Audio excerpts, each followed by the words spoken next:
I'm a fan of software and user experiences, and so I'm very excited to see an Android phone running Ice Cream Sandwich. That's version 4.0. I haven't seen one up close. Everyone seems to stay away from me if they have Android devices. Don't ask me why. I have not seen a single Android 4.0 device. Everything that I see out there seems to be like gingerbread.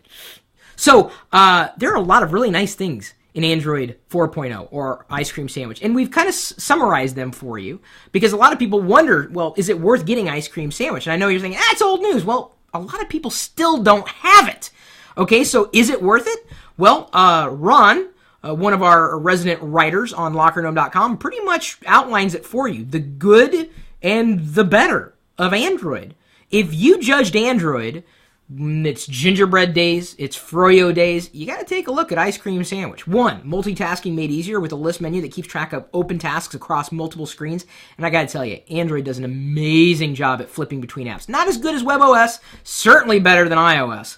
The higher resolution on the new smartphone provides user with a crisper and newer look. Of course, Google is doing their best to control that experience, which was one of my bigger complaints with the UI of Android. So they're fixing that. Of course, they're not getting around the way they manage UI threading, and that's a fundamental problem with the architecture.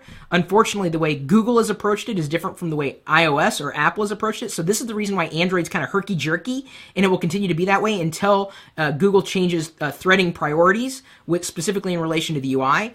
So maybe they'll fix that in 5.0. Oh, I would hope, because then Ice Cream Sandwich would be extreme. Well, it wouldn't be Ice Cream Sandwich. It would be the next version of the Android operating system, whatever code name they go with. A new folder option allows the user to organize applications for easier access. Well, we've kind of had that with iOS. It's nice to see that in Android as well.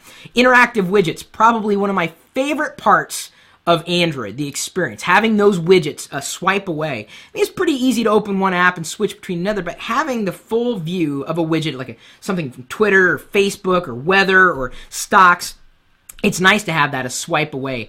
And so Android has always, I would say, done a pretty good job with those widgets. New camera features, of course, redesigned photo gallery. List goes on and on. You've probably already seen these things if you're an Android fan, but a lot of people aren't. A lot of people are thinking Android is the way that it used to be, and it's continuously evolving.